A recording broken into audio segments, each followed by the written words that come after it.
so thrilled to be here in February. It's such a fabulous month.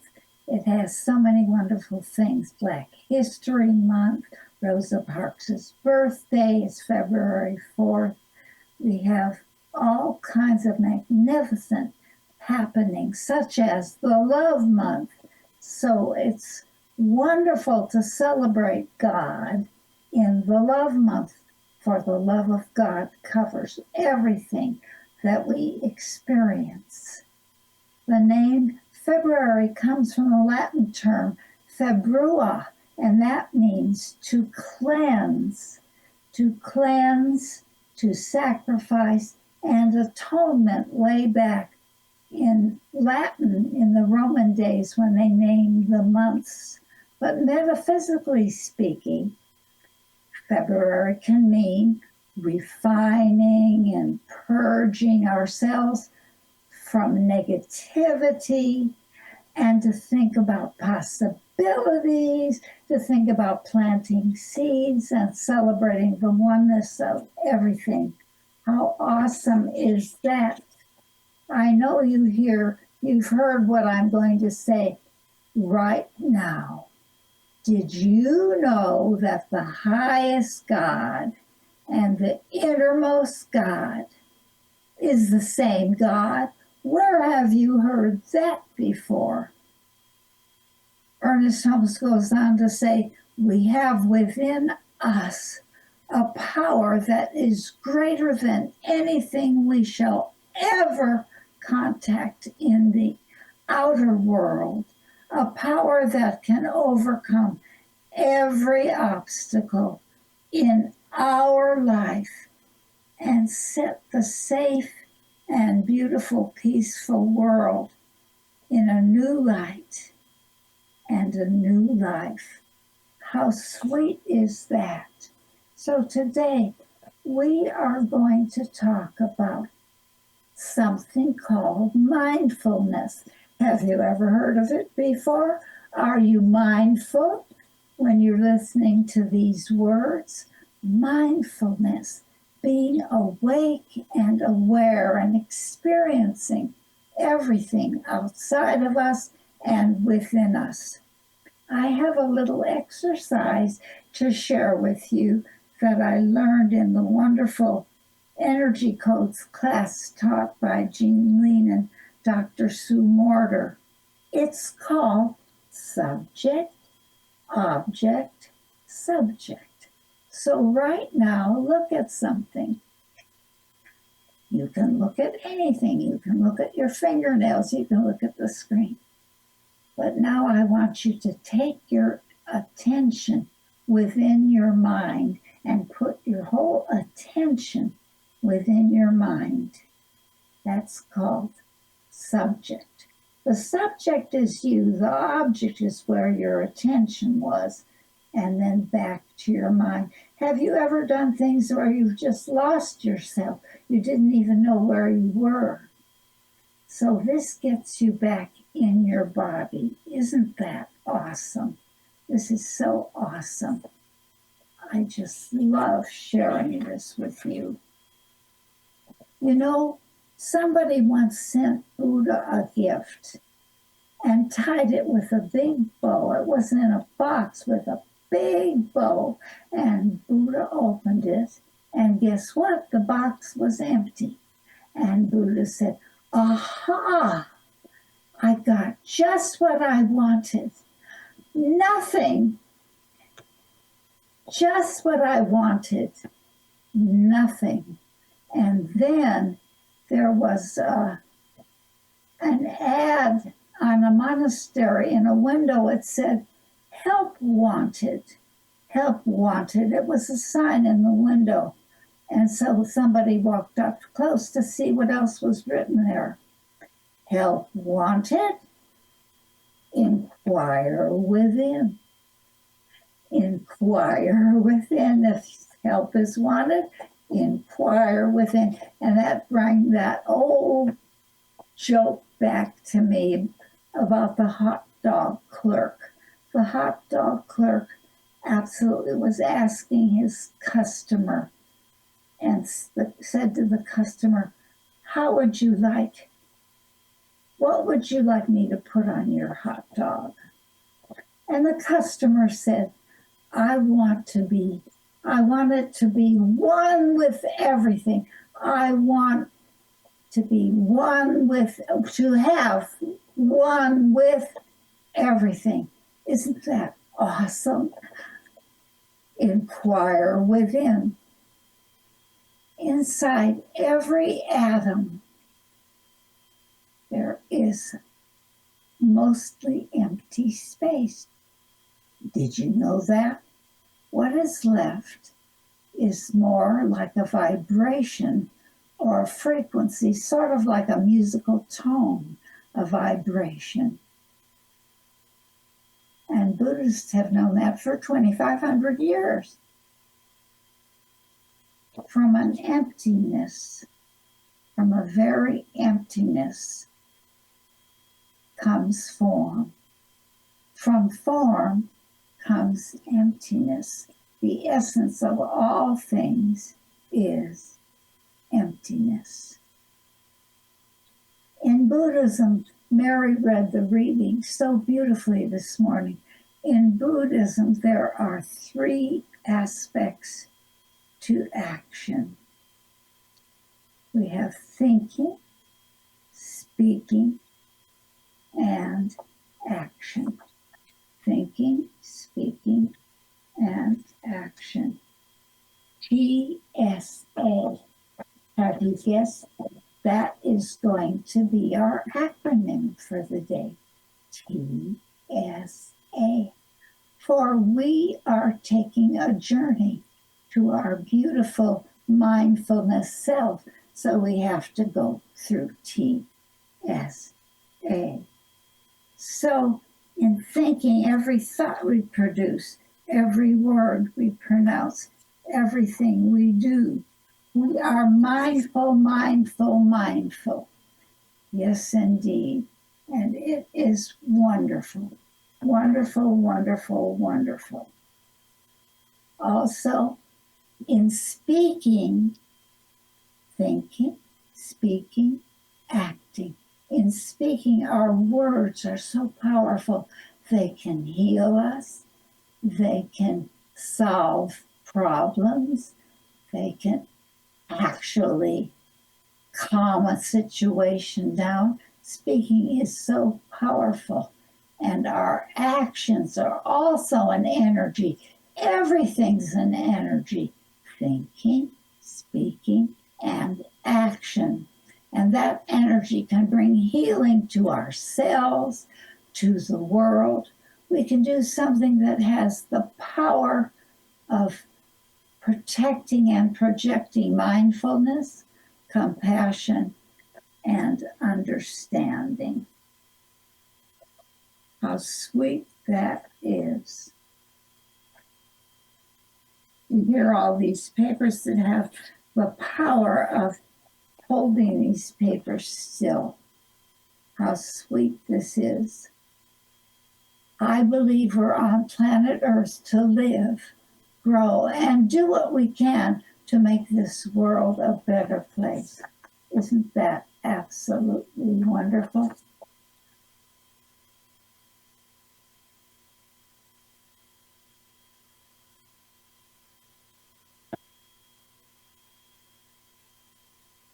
I want to talk to you about something very, very interesting in Buddhism. In Buddhism, they have talked about Indra's pearls. Indra's pearls are so interesting. Indra's pearls, way up in creation, there is a necklace, and the necklace consists of wonderful, wonderful, sparkling pearls. And they're all attached to each other. And so everything one pearl does reflects in everything, in absolutely everything. They're like glittering stars, and they are every single person in creation. in each jewel is reflected all the other jewels. And so we are one in Indra's pearls. Now I want to tell you about a Trappist monk. The Trappist monk, you've heard of him. His name is Thomas Merton. And so one day he was walking and he saw a Zen student, and he motioned the Zen student to come over and have a chat. And so he decided, I'm going to ask the Zen student. The Zen student was just finished with his first year in seminary. And so Thomas Merton asked him, what have you learned in your first year in seminary? Expecting to hear the student say, all these mystical experiences.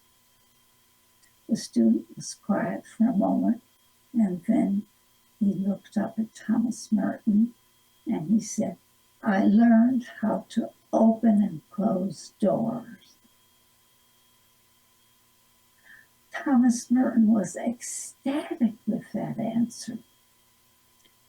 To open and close doors, to do it thoughtfully, funningly, to not interfere with anyone, to do it mindfully. That's what he learned. And Thomas Merton was so pleased with him. It reminded me of the time I was living in Los Angeles and I was going to Paramahansa Yogananda's temple. And every week, the one in Glendale, and every week I would go there for a Sunday service. And after the service, there was a vegetarian lunch every week. And I met a monk there. And the monk's name was Brother Ahimsa. And as we talked, Brother Ahimsa told me what he did. For a whole year, he set the table. That's what he did for the whole year. He mindfully set the table, and he loved it. He loved doing it. He found the meaning of life doing it. And several years later, I went back and I found that Brother Ahimsa was made president of the whole temple just from setting the table, because he was mindful.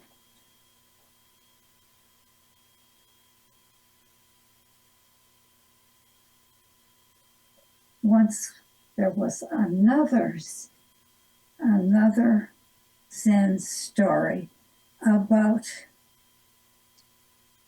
somebody, a monk, who was entertaining a college professor who was visiting him. College professor taught Zen, and so the master was pouring him a cup of tea. And the professor who was visiting him kept talking about Zen. And as he was talking,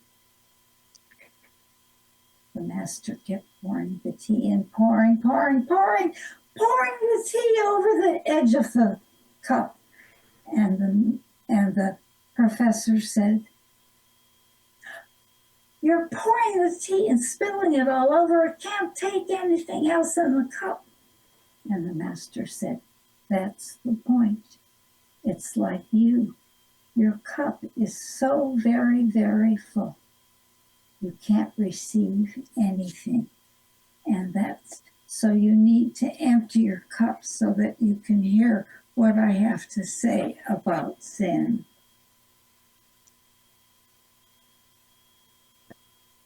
You know, we're so concerned with science and science of mind. We don't have a chance to do anything else and go into the depth of God and God's prayers and God's presence, to be one with that God within us and express that beautiful, beautiful God within us. You know, other religions have also an expression of this.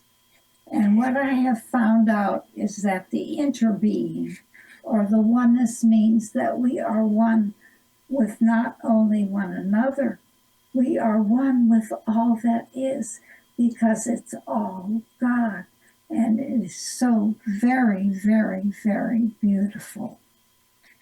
And so that's what we're here to do. In Hinduism, it says, your real self is identical to the ultimate energy of which all things in the universe are a manifestation. And in Judaism, it says, Shema Yisrael, Adonai Eloheinu, Adonai Echad. Hear, O Israel, the Lord our God is one Lord. And it was the first religion to acknowledge that God was one. Isn't that awesome? Now, CSL has themes for the whole year, and this theme for February is called Radical Interconnection. They also call it Interbeing, but I like to call it oneness, like Lisa sang so beautiful, God's absolutely the one. How sweet is that? So today, let's visit mindfulness. How can we be mindful today? Let's go subject, object. Let's go in our bodies. Let's go inside of our bodies. What are we feeling there? What are we thinking there? And just be there and stay there for a moment. And then go wherever we wish. It's so wonderful, absolutely to be mindful of life, to absolutely be mindful. And I'm listening to my own words, and I am mindfully listening to my own words because they have a gift for me as well. I am so very, very grateful. I would like to share with you what Barack Obama said. He said, change will not come if we wait for some other person or some other time. We are the ones we have been waiting for. We are the ones we have been waiting for. We are the change that we seek. We are the ones that we have been waiting for. We mindfully accept this, knowing that we are a unique expression of spirit wherever we go, whatever we do, whatever we think, whatever we speak, whatever we say. We are the unique expression of God, the ones we have been waiting for. So in conclusion today, I'd like to share with you some of the things that I've read from Chief Seattle, because if anybody can express oneness, he does it in such a beautiful way. Won't you join me as I share these with you? All things share the same breath. The beast, the tree, the man, the woman share the same breath. Each does not belong to us. The earth doesn't even belong to us. We belong to the earth. Take only memories and leave only footprints. We are all children of the Great Spirit. We all belong to Mother Earth. We are of the earth, and it is part of us. The perfumed flowers are our sisters. The deer, the horse, the great eagle are our brothers. All things are connected like the blood which unites each person's family. If all the beasts were gone, people would die of a great loneliness of spirit, for whatever happens to the beasts also happens to all the people. Continuing, all things are connected. Whatever befalls the earth befalls the sons and daughters of the earth. There is no death, only a change of worlds. There is no death, only a change of worlds. All creation is one. What we do to one, we do to the earth. We do to the entire web of life. How can you buy or sell the sky? How can you buy or sell the air? The warmth of the land.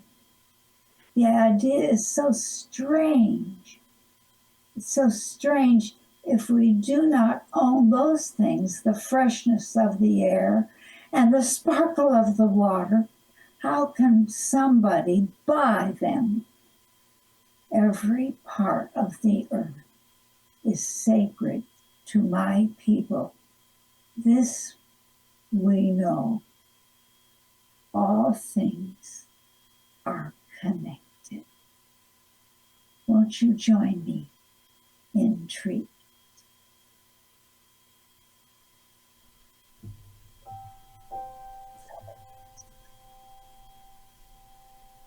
Let us get comfy.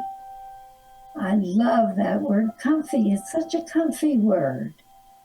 As we get comfy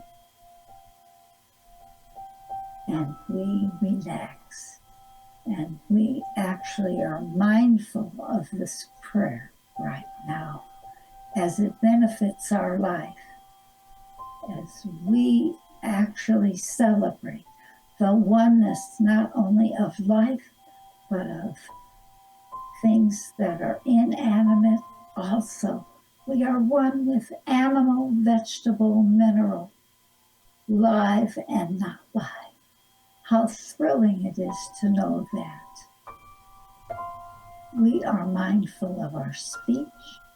We are mindful of our words. We are mindful of our actions. We are mindful every minute of the day. It's so wonderful, and I celebrate it. I celebrate life. Yes, indeed, our thoughts are filled with God's truth and God's love as we go forward to bless all of life with our particular gifts and unique flavor. No one else has our flavor. No one else has our Indra sparkle star. It affects all the other Indra sparkle stars. How sweet it is. I am so grateful to know this about all of us as I release my word into that beautiful law of the universe, which instantaneously manifests these words, even as I now am speaking. And so it is. Amen and amen.